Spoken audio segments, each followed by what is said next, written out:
When you're in education, to me, I felt like I was in a box. I was like, right, the only thing I can do with this skill set is go back to uni and become a principal, get my master's and go into like deputy principal or like principal.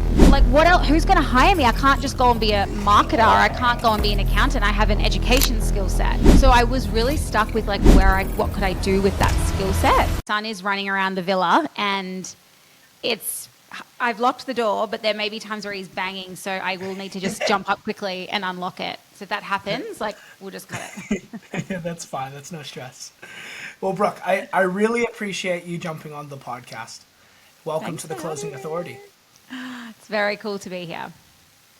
I'd like to get to know you a little bit before sales. So who was Brooke before sales? Brooke before sales. So I was a primary school teacher and I loved that. I honestly did. I loved working with children. I loved how much I influenced them and was able to get them to a place where they loved coming to school.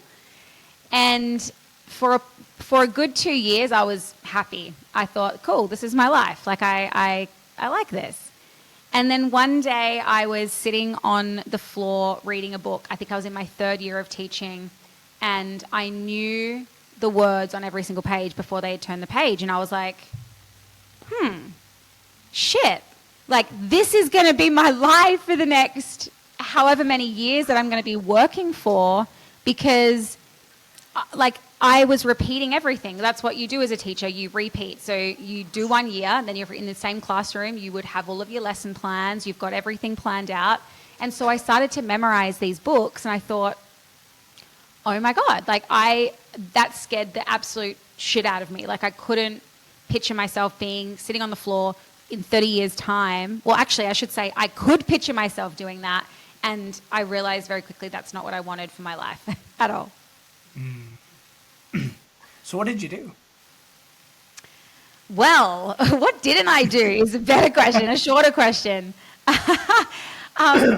What did I do? I literally just was open to anything. I became the yes woman, and I just started saying yes to absolutely anything. Like we're talking MLMs, became a bit of an MLM queen.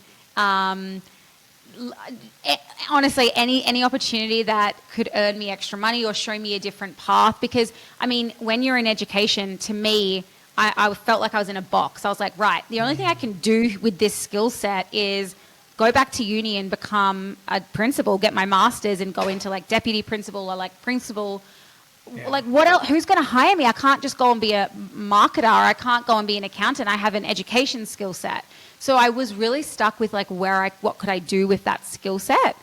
So sales kind of just fell into my lap. I was introduced to it from multi-level marketing, but I guess I was introduced to it in a very negative way.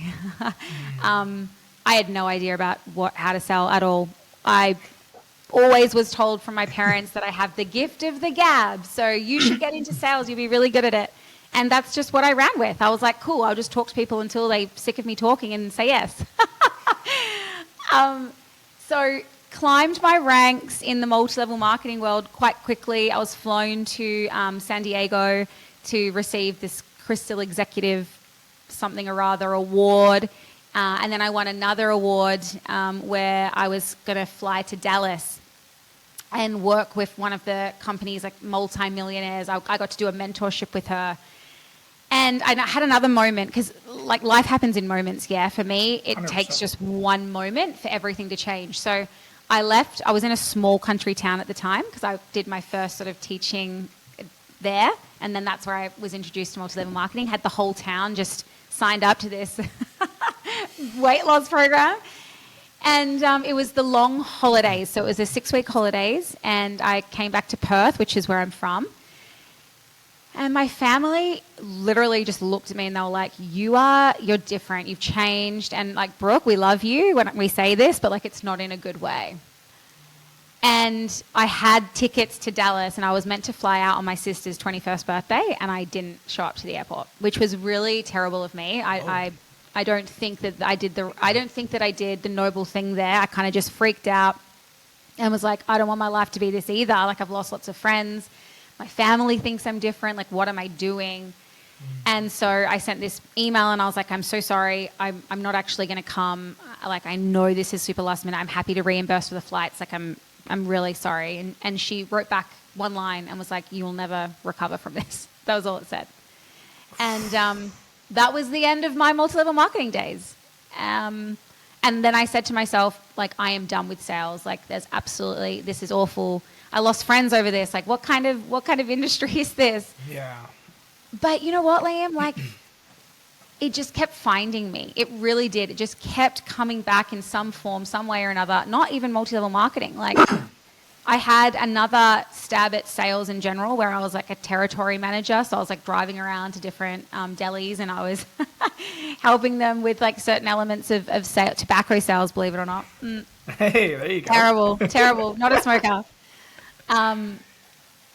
And that wasn't for me either. But like the thing is, there was something that kept pulling me in about it. And I then moved into the gym space. That's where I was really exposed to like sales, like alongside something you're passionate about. So I was like, okay, cool. I'm the growth manager of this gym. I've got to use sales to, get people in and grow the gym. Yeah. And that's sort of where it all started to click together. I was like, oh, okay, sales doesn't have to be this icky, pressure, only do the talking type of thing. And that's where I started to really delve into learning more about it. So yeah, told you I can talk. That's good. When you got into the gym, right? Mm-hmm. You said it was the first time that you aligned with what you were selling, right? Mm. And you had that passion. How did that feel? Like going from selling things that you maybe sure you liked, but it wasn't something you were crazy passionate about, to like finally selling something you were passionate about. Like, how did that change things? It changed everything. It actually made me want to learn about sales and human behavior and how I should actually connect with them on a higher level. But I feel like in the beginning, because I knew how much we could help people, I just honestly had I was operating at the highest frequency. Like, I was just being my authentic self. And yes, I talk a lot. And yes, like, I get passionate about it.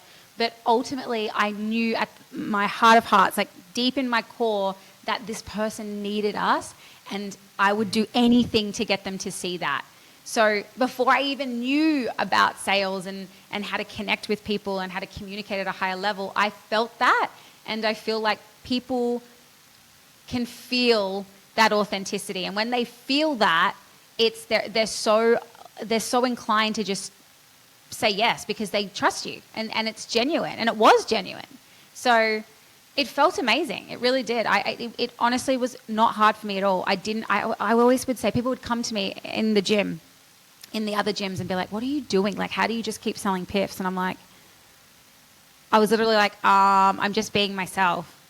And they're like, no, you must have a script. You must have like some tools or like strategies. And I'm like, and then I would literally have no idea what to say. So like, unfortunately what I was doing people couldn't replicate it. I didn't know what I was doing. I was just talking to them and connecting and being authentic. So like, how do you replicate that? So yeah, it felt really good. I felt really aligned and I felt like I was helping people. And how long did you do that for? Like, how long were you at that gym growing and scaling it for? I was in the gym industry, fitness industry for, 2016, 2017, 2018, about 3 years. And when you first came in, because I like some of the numbers side of things, it makes it fun. Yeah. What were you first doing deal-wise when you first went in, and what were you doing by the end of it? So when we came in, this is a cool story. When we actually came in, Matt Ryder was the growth manager. So we were in the same sort of gym space. And so my husband and I, Scott, we got to meet Matt, and he sort of passed the gym over to us. And at the time, I think from memory, there was about 100 and maybe 105 members. But the gym wasn't profitable yet because it was in quite a very, very expensive building in a rich suburb in Sydney, and like it was costing us a lot of money. So when we took over, we obviously had a lot of help from Matt in just like the handover, And then we got the gym by the end. Unfortunately, the company itself actually went into liquidation. However, we got the gym from 105 to over 250 members. And not just members that didn't love coming, like raving fans, like a family. Like honestly, by the end, and I'm still in touch with a lot of the members from that gym because we gave it everything. Like we literally lived in the gym. We had a room in the back. It was actually in the front. And we were like, what can we do with this room? Like we're broke. Like, can we stay in the gym? So we kitted it out, full bedroom. We had a TV in there. We had cupboards, and we just made it home. And that's exactly how we treated it. Like we treated it like it was our family. And so it was really cool. 105 to about 250. We won lots of different competitions because they would run these challenges called fast starts. And it was basically the gym who could sell the most amount of gym memberships. And they were only $997. Like that is wild. Seems so cheap to me now. But at the time I was like, oh my God. So expensive. Yeah, I know. So we won those multiple times, and that's where people would come to me and say, like, what are you doing? Like, how are you doing that? I was like, just pick up the phone. Just pick up the phone and have a chat. I get them to come in, and it was amazing. Brooke, where did that take you from there, right? Because you're in the gym scene now. You're dedicating. You're pouring your heart and soul. You're and your husband. You're going all in. Where next? Like, what happens next? So this is where Matt Ryder comes into the scene. After that, we kept a close relationship with Matt because he was in the Sydney region as well. So he was at another gym. And there was only like 4 of us in Sydney. So we would always catch up, and he sort of had seen the growth that we did in the gym as well. So one day he came to us and he was like, guys, I'm starting this online thing. It was Sales Sniper, but like at the time he was like, I don't really know what it is yet. I'm just like, we're just going to sell for gyms 28-day challenges over the phone. He's like, you guys are killers. Like you need to be doing this. Like, you can make a lot of money. Rah, rah. Gave us the spiel. Matt's very good at sales. So we're like, okay, let's do it.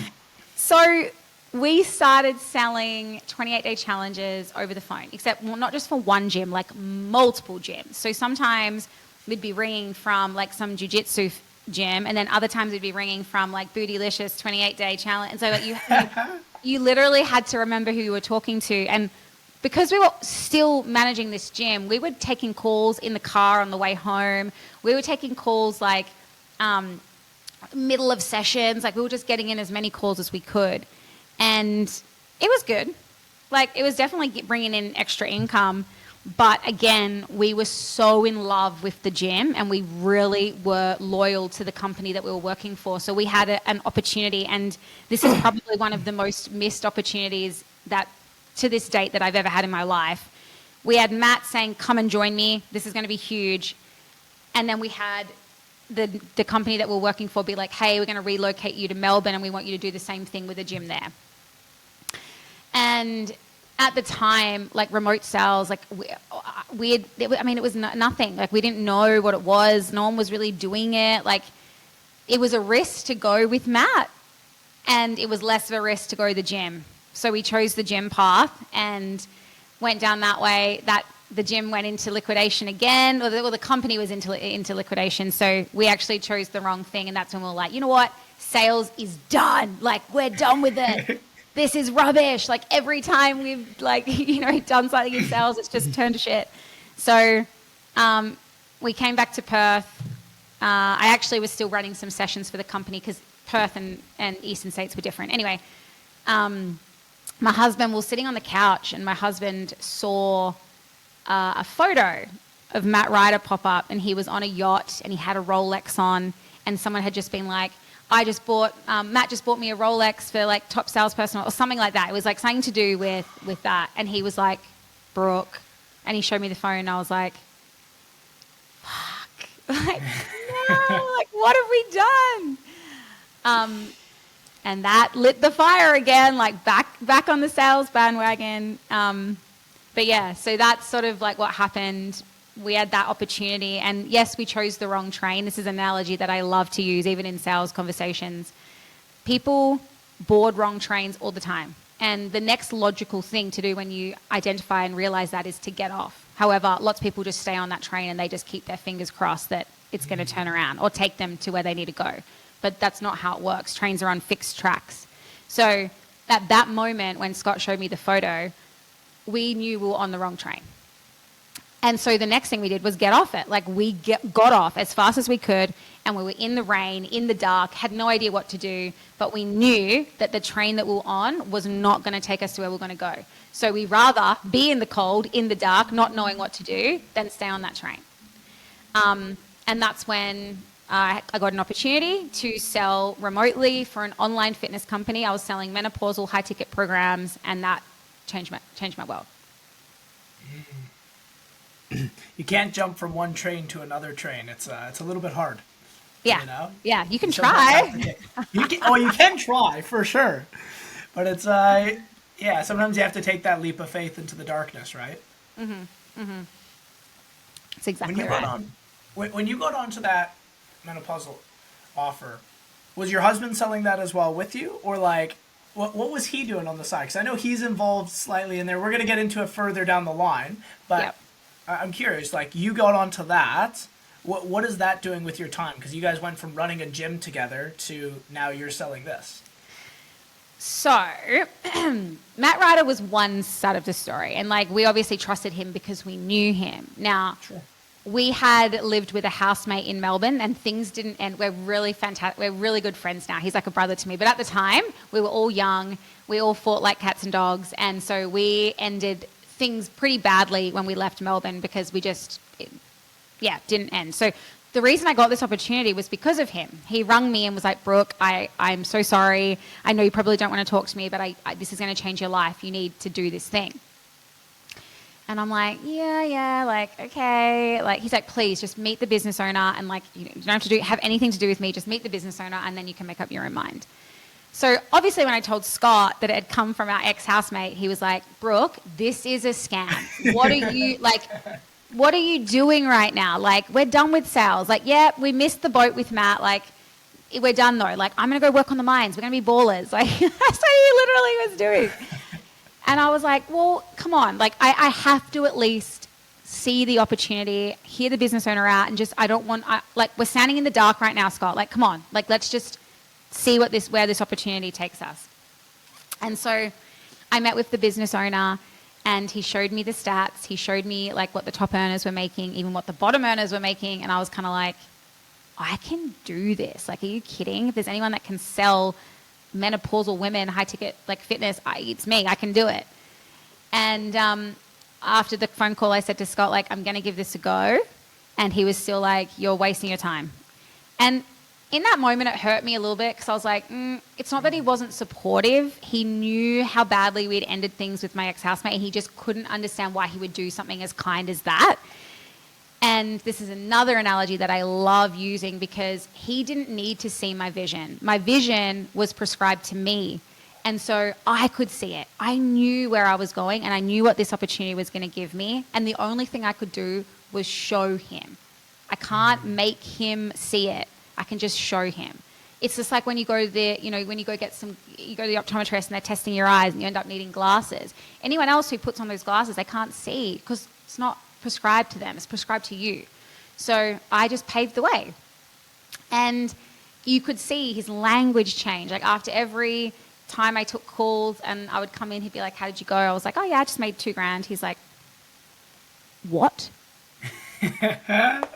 Sorry, but you were only in there for like 3 hours. What do you mean you made $2,000? I work underground in the mines for 2 weeks and I make $2,000. Like, sorry, like, no. I was like, Scott, like, you can come and have a look if you want. And he would just slowly etch his way in.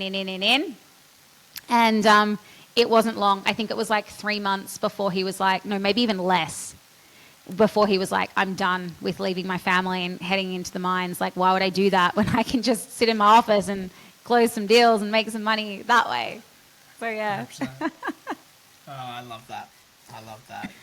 So you're selling on this menopause offer, right? You're selling the fitness packages. What was the price point on that? So when I started, a PIF was $1,997 paid in full for a 6-month program. By the end, we were selling 12-month programs valued at $6,500. So, and like a PIF was $5,997. So it was like, at the time, that was high ticket fitness. Like now, I'm pretty sure there's like $20,000 offers in fitness, but at the time, it was very high ticket. And it was crazy. Like I couldn't believe it. I was selling women into a 6-month program over the phone. They were giving me card details. Like I was taking them through finance over the phone. And it just opened up this whole world. I was like, this is nuts. And for so long, Liam, because of my experience with sales before, I didn't own my label as a salesperson. I would literally lie on forms. I'd be like, what is your occupation? I'd be like, I'm a teacher. Because in my mind, the story that I told myself is that teaching is a noble career. And when people think you're a teacher, they think that you're, kind and giving and loving. And then if they knew that I was a salesperson, they wouldn't want to talk to me because I'd be trying to sell them something. So even though I was really good at sales, I still had this internal story that I was battling with that's like, and honestly, like for so long, I didn't tell people about how much I was earning, how much I was making, because I was ashamed. I was ashamed to say that I was a salesperson and I was earning $20K plus per month. It's interesting, because I think it's something that quite a few people, especially coming into the industry, like nowadays, let's be honest, it's a cool thing to be in sales. Everyone's like, oh, you're in sales? Like, oh, that's cool. But like, go back 5, 6, even 10 years ago, it wasn't the case. It was like, oh, okay. Especially for yourself coming from the MLM world. No one, they're like, go away. I really don't want to hear another pitch. Yeah. Oh, shit. She's in sales again. Like, what's she going to try and sell me now? Like, honestly, and I still feel like sales is perceived slightly in that way, particularly among women, because I feel like it's women that have been burned the most through MLM. And look, I have nothing bad to say about MLM. I love it, and it's a great opportunity for people, side hustles, whatever. I have nothing bad to say about it, but unfortunately, the people that get into the MLM world, they don't know how to sell. So when they're in your inbox and they're like, hey, bestie, like, haven't spoken to you in 7 years, but I've got this awesome thing for you. It's like, it's just so fake. And there's only so many times that you can endure that before you're like, nah, I'm not even going to respond to those messages anymore. Now, when you're selling that offer, how long were you on that particular fitness offer for? Okay. So I think 3.5 years. Yeah. Okay. And as a company, what was the company kind of like doing? Because you said it was a good opportunity. So what was the company doing when you came in? Oh God. Like when I came in, I don't remember what they were doing, but they had maybe 9 salespeople. I could tell you like N numbers. Like we were doing about $150K cash per week. Like it was a $25 million online fitness business. So it was like, it was big, huge. Yeah. In the beginning, it would be roughly the same, like between 80 and 100K cash per week. And then revenue was up at that like 200K per week.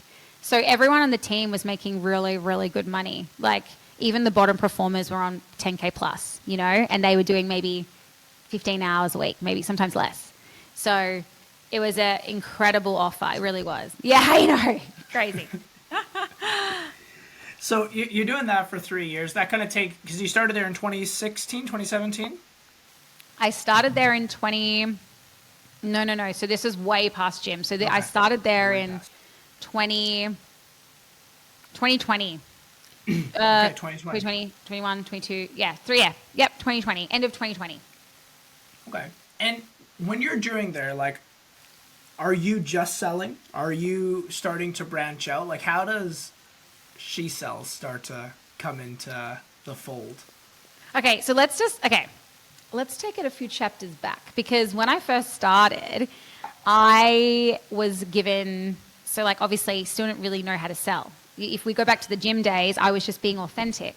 And being authentic, I'm very friendly, so I used to be super friendly, and I feel like selling in person and selling over the phone is very different. So extremely.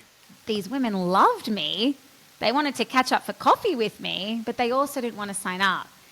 And so, you know, in the beginning, I was like, I'm having such great conversations, you know, like I'm getting these women to really trust me and break down to me, but also say no, but don't worry, like I've got this, like I'm going to follow up and they're going to, you know, they're definitely going to be a sale. Ghosted, like every time, ghosted. And I was like, what am I doing? Like I'm doing the same thing. I'm just being authentic. I'm being me. And so the business owner was like, after 2 weeks, was like, Brooke, I got this really stern voice note that was like, Brooke, I don't even know who you are, and if you don't turn around your numbers, like I'm sorry, there's going to be no job for you here. Like I want you to be training with me twice a week. Like I want to hear core recordings.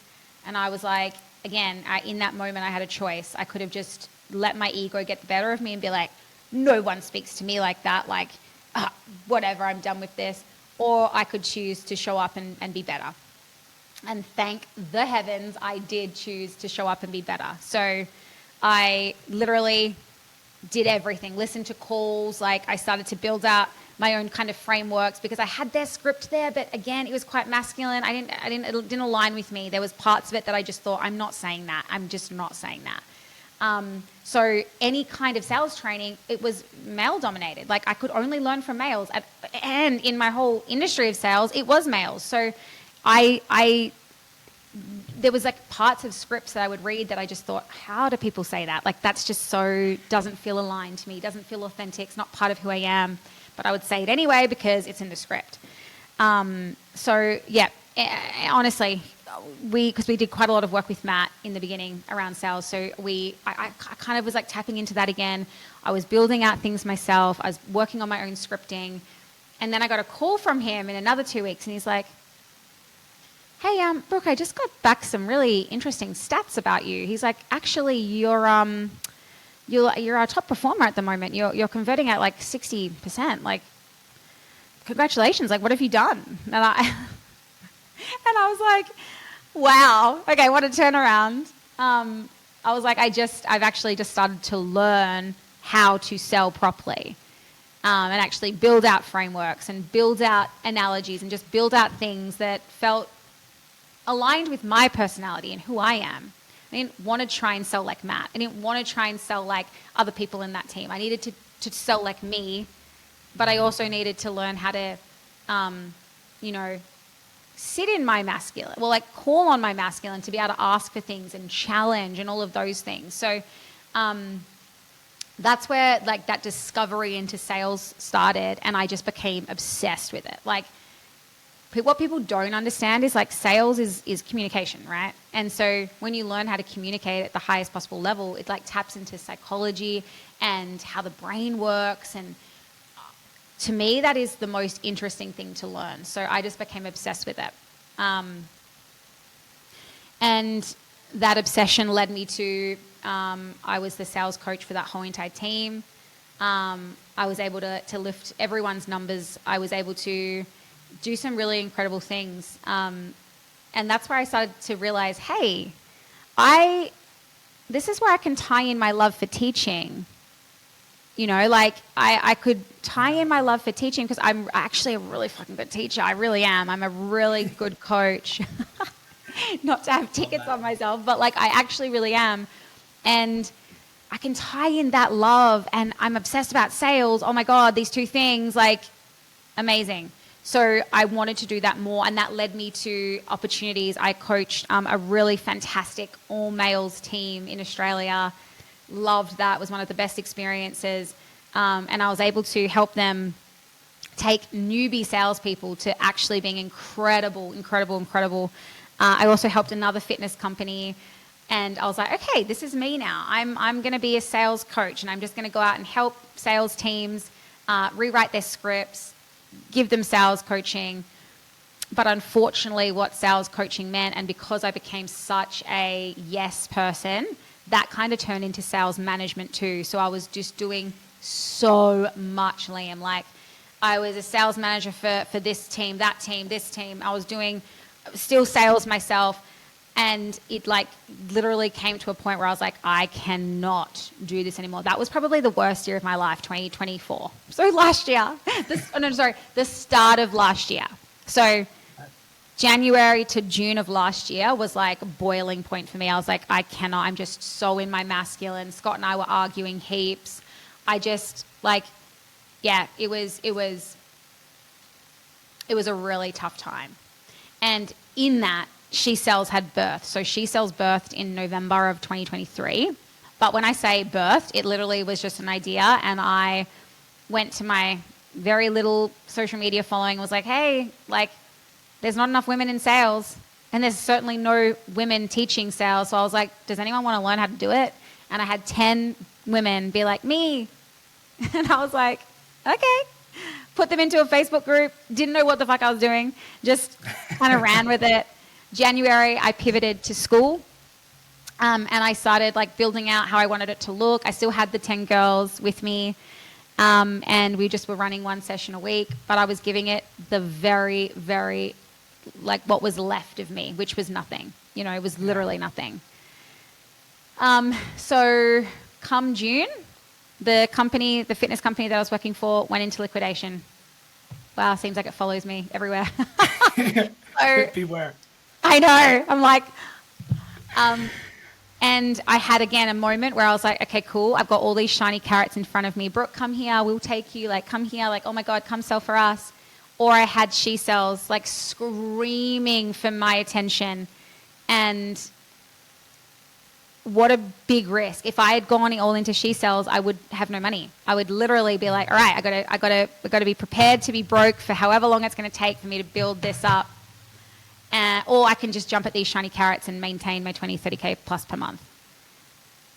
And I am so freaking thankful that I was like, no to that, yes to my baby, She Sells. Because if I didn't do that, I would not be sitting here right now. You know, they say dividing your time and giving something 50-50, it's not actually 50-50. You're not giving it half your time. You're giving it like whatever, like 20% maybe, I don't know. You can't leave see half of it just for the stress. Totally. Totally. So like when I decided to go 100%, like nothing else, everything into She Sells, that's when it started compounding. And you can't even understand that, but it's like that hyper fixation. It's like, this is my only thing. And I have to be prepared to be broke and be uncomfortable and, you know, just all the unknowns. I have to be prepared to sit in that and surrender to it if I want to be great. And so that's what I did. That's awesome. It's a huge step. What was going through your mind when you're at that position, right? Like, it's a scary moment to go all in on yourself. Yeah. It's a very scary moment. What's going through your mind? Oh, all the things. You know, like, I'm a bit delulu, which actually is a gift of mine. Like, I can literally see myself on private jets, on stage. I can see it. I can feel that. I know that is coming for me. But at the same time, I also have this voice in my head that's like, what are you doing? Like, you have no idea about business. You're not good enough to do this. I have this big inadequacy wound that flares up in moments of like needing to make big decisions like that and back myself. So what was going through my head was like, I can see this vision of myself and I know this is it. I know this has legs. But then the other side of that was like, you're literally giving up like all of these shiny carrots over here and the opportunity to earn a juicy 20 to 30K a month working from home to chase your dream over here. Like, you're crazy. I also have very traditional parents that are like quite risk adverse. Well, my mum, my dad is definitely not. But so, you know, Scott was amazing at this point because he really was the one that gave me that good kick up the butt and was like, you need to put, like, I've got you. I've got this. Like, let me deal with the finances. Like, you go all into She Sells and let's just see what we can do with it. So, God, I can't give you one straight answer to that. My head was so scattered and jumbled and the only thing that was keeping me sane and I guess like comfortable about the idea of not earning anything was the fact that I could see myself. Like, I really could. I could see it. I spent so much time just imagining my life and how it is going to look and how it's going to go. And I got that from an incredible mentor I worked with. She said, like, because I was really, the very first podcast I went on was quite a big one. And she said, I was nervous as hell. I was like, oh my God, I know I can talk, but am I interesting? Like, I don't know. And she was like, just imagine, like on the way car ride down, I want you to put on some like music, just really gentle meditation music, put it on and just imagine how you want everything to go to a T. Like, what do you want them to be saying about you at the end? How many views do you want this to have? How do you want the conversation to go? So I just imagined it, and I'm not even joking you. When I got there, I had visualized the color of the walls. They were exactly the same. I had visualized what they would say to me. They said the exact same things to me. I am still to this date the second most downloaded episode that they've ever run. And the only person above me is a guy that's on the panel. So like, duh. And it's just crazy when you allow yourself to do that, it really reinforces the action you need to take. So the mindset comes first, right? Everyone has those stories. Everyone has doubt. I mean, gosh, I still would dare to say that Elon Musk has doubt that creeps into his head too. You've got the great people have to be willing to move, like, despite the doubt. And so I knew those stories were there, but I had the mindset of someone who already had the things that I wanted. And so that reinforced the actions that I needed to take. And that's how I kept moving on. It's so important envisioning and meditating and just really getting crystal clear on what it is, not that just that you want, but like actually visualizing what it is that's going to happen. Because I feel like it's missed. It's missed a lot, you know. A bit of background for myself. I did door-to-door for 5 years. That's where I came from. Wow. And it was huge. Part of door-to-door was like, we taught on mindset, you know, because when you're getting a door slammed in your face every second door, you need to have that like strong will. You need to know why you're there. Totally. And when I got into online, it kind of blew my mind how it's just selling. Like, no one really talks about the mindset side of things. They're just like, oh, this is a script, you gotta learn this. I'm like, yeah, like that's important, but like, what about you as a person? Like, why are you here? What are you doing? Yeah. So I get that. It's so, honestly, Liam, it is so important. I have definitely in my journey realized that sales, how good you are at sales is 50% skill set, 50% mindset. It is honestly, like, if you're not doing the inner work, that is going to show in your sales conversations. So a big part of our program is like, we do all the other shit, you know, like we actually, right now we're running a challenge, rejection therapy challenge, because you need to expose your body to receiving no's. You have to, otherwise it's going to alter your state, and you are the state alterer. That's you, not your potential client. So you need to be able to hear a no and not let it shake you, and show up exactly the same for your next potential client. So we're doing this rejection therapy challenge at the moment, and one of my girls yesterday, she just couldn't receive a no. She literally asked her husband $50. He's like, yeah, here you go. She's like, okay, well, if he said yes to me, I need to go bigger. So then she went to a cafe and asked for a free muffin, and they're like, sure. Gave her a free muffin. She's like, okay, I need to go even bigger. Walked into a radio station and asked to go on the radio. They said, sure. So she was on the radio this morning. And she was like, oh my God, this has blown my mind. She's like, it just shows you, when you're willing to put yourself out there and be a little bit uncomfortable, the opportunities that just come because of it. So it did the opposite of what we were trying. She actually couldn't get a no. But I had one of the girls in my DMs yesterday. She's like, hey, Brooke, can you buy me these can you buy me these Nike Air Maxes? Like, I think they're very on brand with She Sells, and you know, I'm happy to rep them, and I'll put a little She Sells logo on the side. And I knew this was the rejection therapy, and I was like, well, pitch me them. And so she gave me this big long pitch, and I was like, sorry, you didn't sell me. And she was like, thank you for my no. So like, we're not just teaching you the skills to sell, we're paving the road of success, because it's not just the skill set. You can go anywhere. You can write into ChatGPT, teach me how to sell. Honestly, save yourself the money and go and do that if that's all you're here for. But within She Sells, we are so big on mindset. We're so big on preparing you for the life as a remote closer. So that's a huge component of what we do. Someone the other day said to me, and I love this quote, it's learning. You can learn sales in a few weeks, but mastering it takes years because it's everything else. Yeah.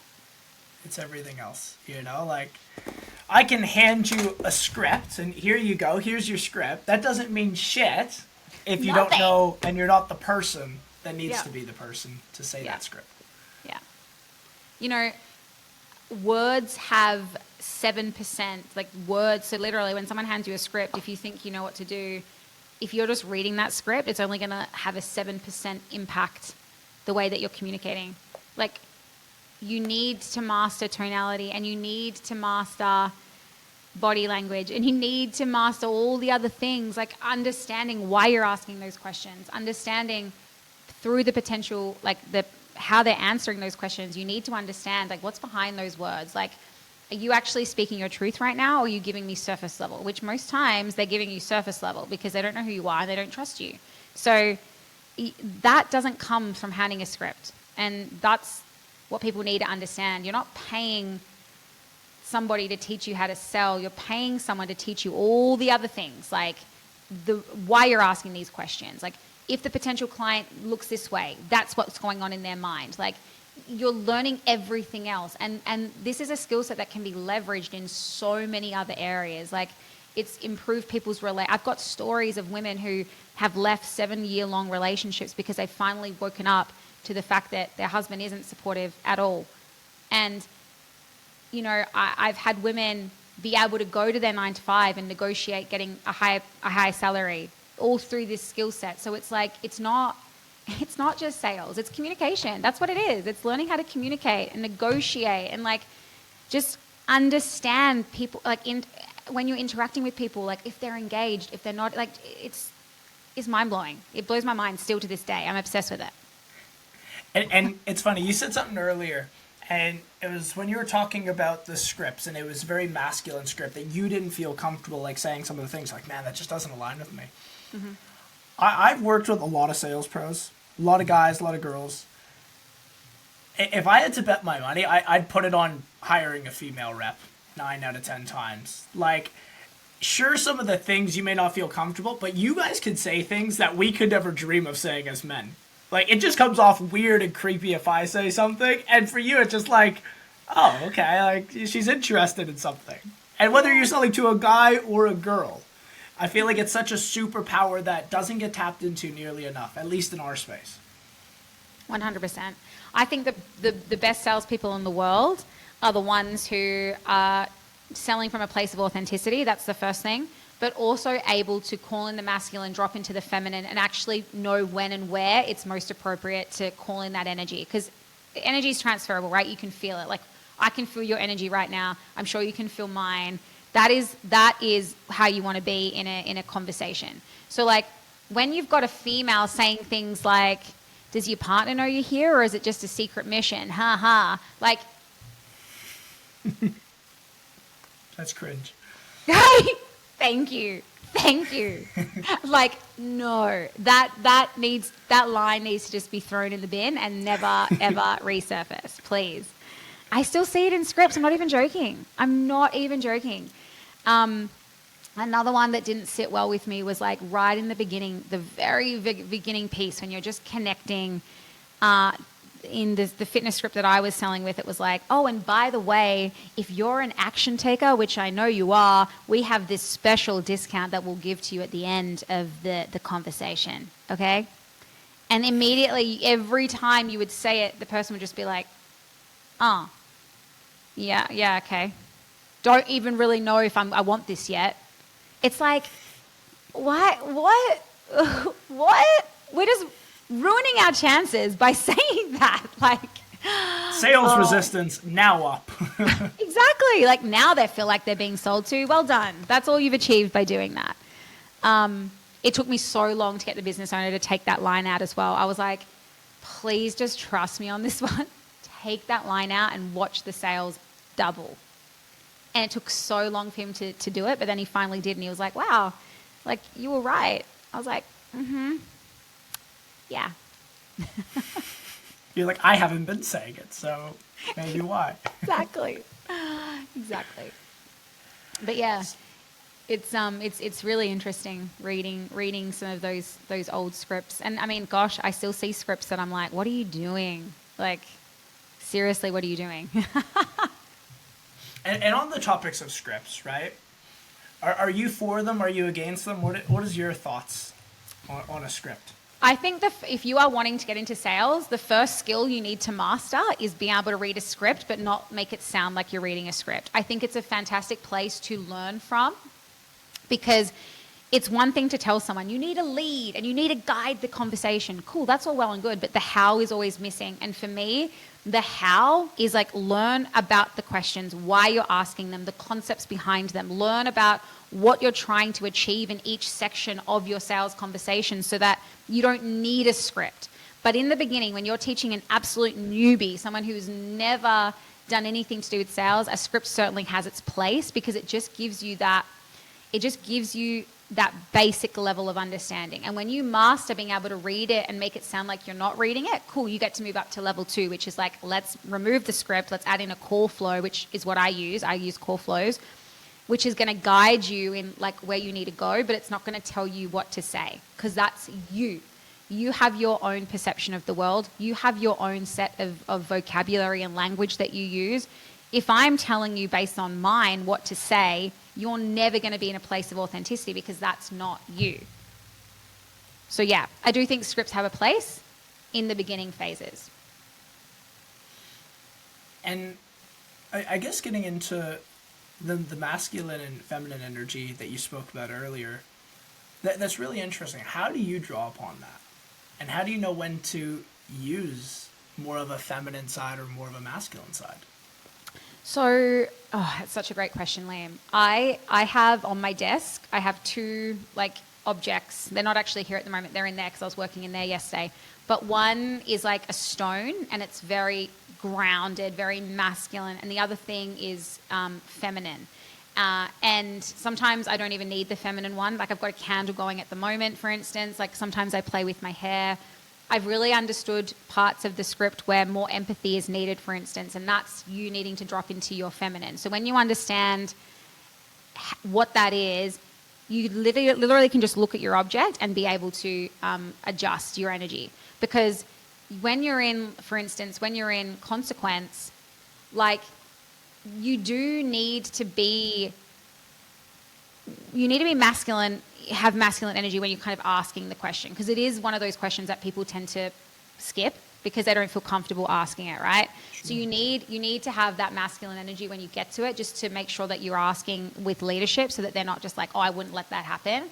But then you need to be empathetic when they give you a response that's like, I'm gonna die. Mm-hmm. You know, I see so many sales pros, like someone says I'm gonna die and they're like, okay, next question. And I'm like, are you serious? Like, you didn't hold space for that person whatsoever. Like, that's feminine. Yeah. Like, you need to be able to hold space, and you need to be able to, like, literally sit there with them in that uncomfortable realization that if they don't take action, if they continue to allow themselves to be on that train and not get off, like, they're gonna die. They're gonna die early, and that can be prevented.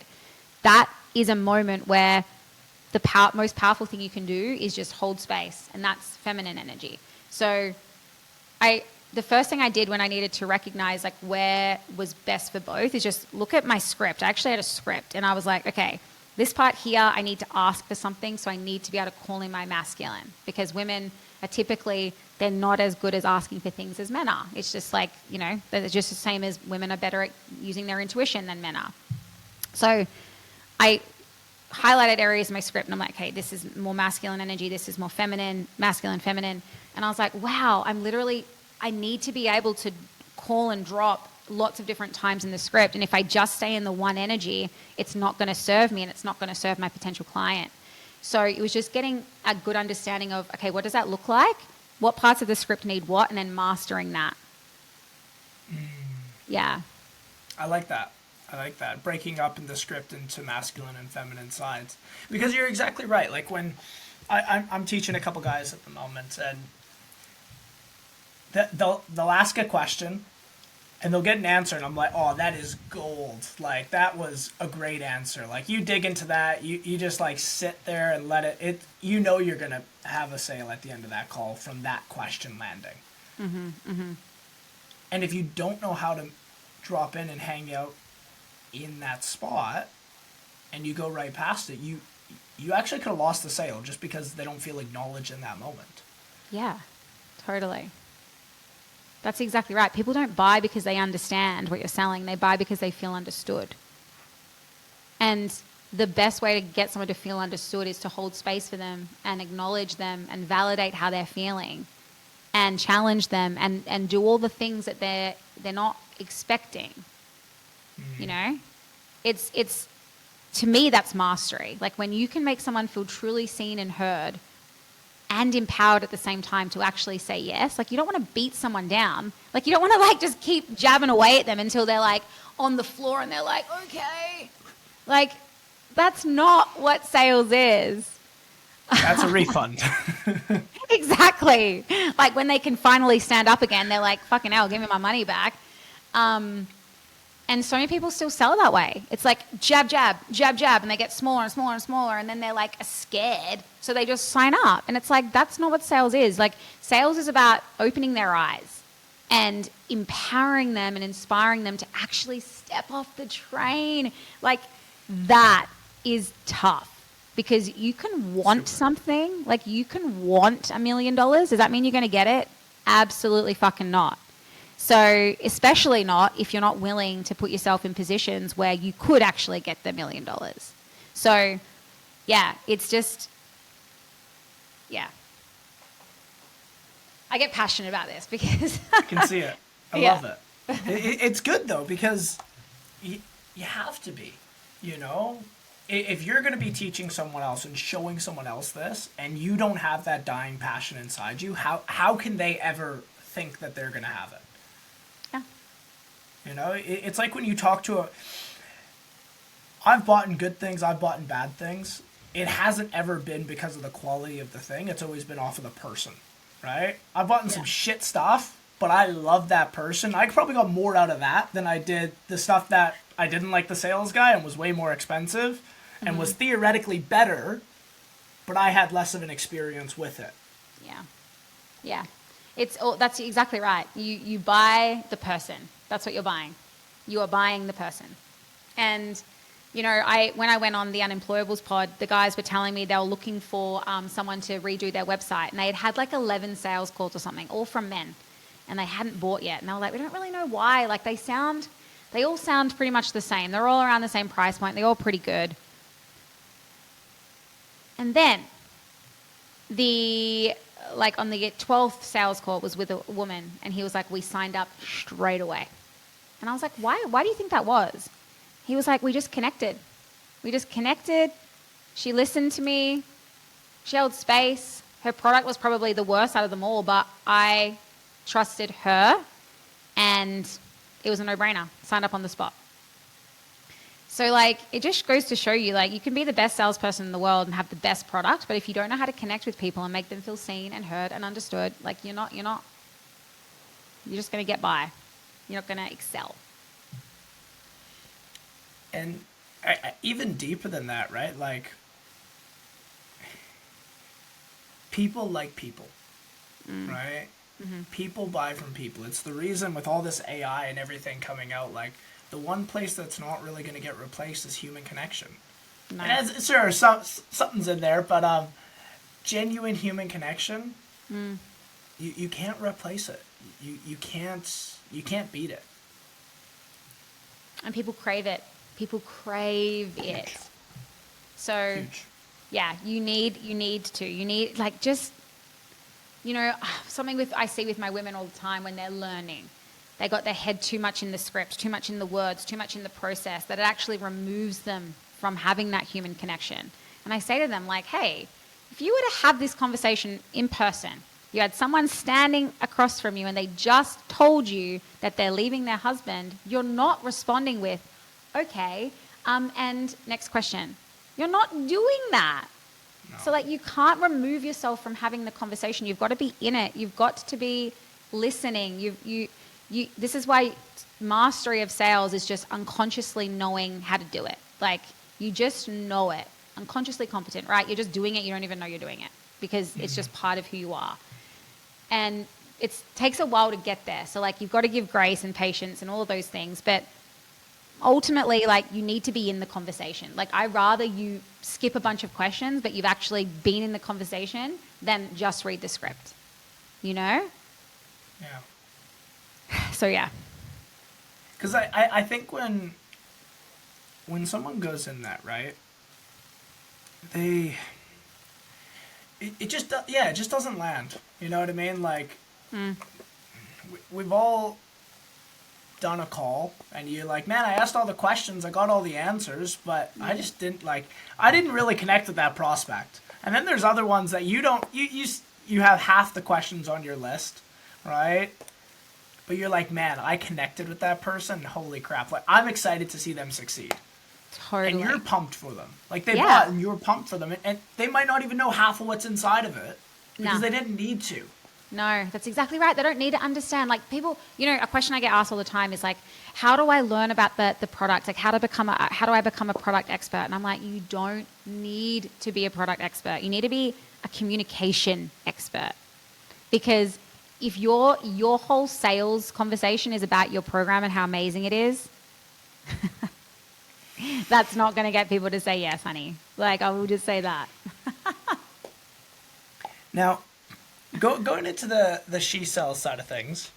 Yes. What are you guys doing now? Like, what? Tell me about it. So, oh my goodness, what a wild ride. So, when we went all in June last year, so we've been very fresh, very new. We were running, our first initial incarnation of She Sells was come in for a 2-week trial and then it's just $150 per month. We were doing like a low subscription model, just calling in the wrong people, calling in the freebie seekers. Like, we're just not people who kind of maybe wanted to dabble, get their toes wet, but that was it, not actually change their career. So we ran that model for maybe 3 months and then we're like, this isn't working. I think we had 100 members. Like, a lot of them just forgot that they had to pay the $150. So even though they would last past the 2 weeks, then when their payment came out, the $150, they'd be like, I didn't subscribe to this, like, give me a refund. And so, like, it just wasn't working. It was just, no. I think a subscription model off the back of high ticket, once you've got a community, fine, but not in the beginning. It was way too slow.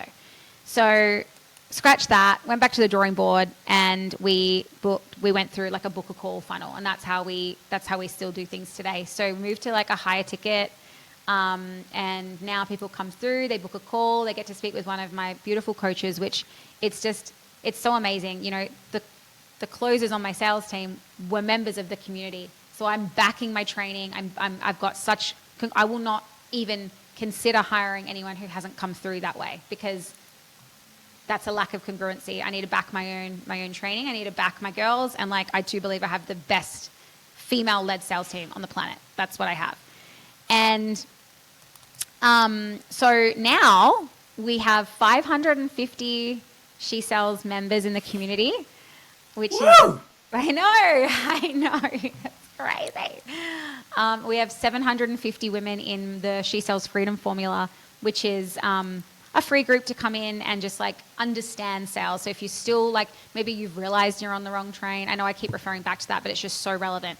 Maybe you've realized you're on the wrong train, but you don't know where to go. You don't know which direction to take. So that's for them to come in, and they get this bunch of free stuff on there. We do 1 live Q&A session per week. So we have over 1,000 women wanting to enter the remote sales industry, which is just so incredible for the industry itself to have more women in sales teams. Yeah. So is that do you want numbers, or are we talking like Oh, well, I will never say no to numbers. Numbers are always my dirty little secret. My dirty little pleasure, if you will. Yeah. It's exciting. I mean, we just had our biggest week last week, and we did 150K cash and 295K revenue in a week. So that was our biggest week. But like, it's just, and like, that doesn't even excite me. What excites me is like the women who are saying yes to themselves and coming into the community. Like, honestly, I go into a daze when they're talking about numbers. I'm just like, I don't care about that. I care about the impact that I'm having and the ripple effect that I can't even see. You know, yesterday I have 2, so have two women who have been with me from the very get-go, and I get emotional talking about it because you can't see your effect as a leader all the time. Like, you can't. And so one particular woman who she's the top closer on She Sells and she's my head coach, she sold with me the menopausal programs. And when she came on, I said to her, I'm going to get you so good that you're better than me. I said that to her. And yesterday in our meeting, she said the exact same line to another coach. And I just that was such a special moment for me. It was just because I was like, you can't see the ripple effect that your words and your actions have on others. And it's just in moments like that you're like, oh my God, I'm making an impact. And so she said that. And then another woman that she believed in me when no one else did. When back in November, she came to me. I remember I was sitting in my car. I was about to go and get a spray tan. And she's like, Brooke, I don't want to be a nurse anymore. Like, I don't want to have to leave my last baby at home. Like, can you teach me? Would you teach me what you're doing? And I was like, sure. And, the principle of reciprocity, I did it for free. I trained her one-on-one for free. And she is now a coach at She Sells and one of my top closers. Like, I just it gives me goosebumps because seriously, I see all these posts. I honestly, it's actually disgusting the amount of hate and posts that people in the industry give the industry and other sales gurus and all this stuff. I actually just stay out of it because I'm like, this is just toxic. I really dislike it. But people don't understand the power of a community. And this isn't just sales training. It's not. Every single person in She Sells is family. We all want each other to win. And there's just such an energy, and it's an online energy. It's just so powerful. And every single woman that we get placed, they just rise to the top of the leaderboard straight away. And it's not because of my amazing sales training. That's not why. It's because they have a space where they feel supported and they feel heard and they feel like they're a part of something, like they belong to something. That's why they're crushing. So, yeah, it's not just sales training. Well, I think you touched on it very well. I think sales communities, they get a lot of shade. You know what I mean? And I understand part of it, right? Because let's be honest, we've all been part of a group that, man, why am I in this? It's not leading to anything. It's just a bunch of back thumping, But when you can be part of an actual community, especially for the people that are getting into a space where they've been around, they're in a company in person, you're speaking to people, you're always around people, and now you're in a remote environment, you're by yourself in your room, whether you have a good day, you have a bad day, there's no one there to really talk about. It's not like you have your colleagues you can hit up, maybe for a quick call, but not really. Yeah. Right? There's not that environment. I know. Oh, yeah. To me, what's missed from the messaging of some of these posts is the intent. If your intent is to make some money off some people and that's it, not actually fulfill what you've said, then yeah, you're a scumbag. That's not good. But if your intent is to make an impact and to actually help people, then you shouldn't be thrown shade on. A hammer, for instance, can be used to kill someone or it can be used to hang up a beautiful portrait. The intent matters. The intent matters. So it depends about the person who is actually running these sales trainings or running the community. And yeah, I just feel like that's missed from some of the messaging. It's not everyone is like that. It's if your intent is to serve and if your intent is to have an impact, then it's amazing. And the last thing I'd like to get your opinion on is there's a lot of gurus out there. There's a lot of sales trainers in the marketplace. Who do you look up to for inspiration? Who are some of the figures that you're like, I like what they're doing? And then, who are some of the ones you don't like? Oh, I can't. Oh gosh, well, Matt Ryder's my ultimate fave. I can't believe I'm actually saying this because it's just going to go straight to his head.